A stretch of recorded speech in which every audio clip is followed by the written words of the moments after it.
Everyone in the neighborhood admired Cola's sudden success.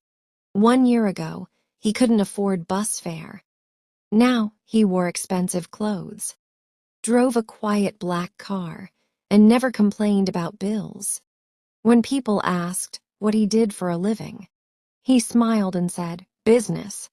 They stopped asking. What no one knew was that every night, Cola sat alone at his dining table with an envelope placed neatly in front of him. Inside was cash, always exact, always clean, and with it a small white card. Each card had a name. The first time, he thought it was a mistake. The second time, he realized it wasn't. By the third, he understood the rule. The money came only after the person on the card suffered a loss. Not always death. Sometimes a business collapsed. Sometimes a marriage broke. Once, a child vanished and was later found, but never spoke again. Cola told himself he wasn't doing anything. He wasn't pulling the trigger. He wasn't pushing anyone. He was just receiving money. The money paid for his mother's hospital bills. It cleared his debts. It lifted him out of poverty. And every time guilt crept in, he silenced it with reason.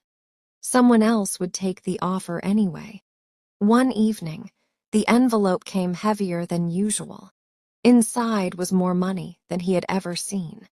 The card underneath made his hands shake. It had his sister's name.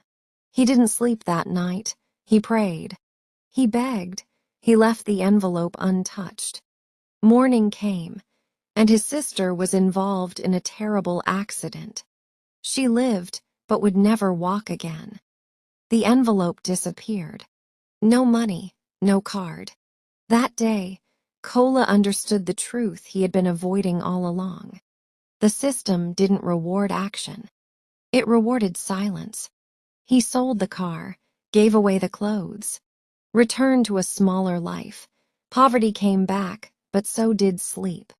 Years later, when people asked why he never chased money again, he simply said, "Because some money doesn't cost effort. It costs people,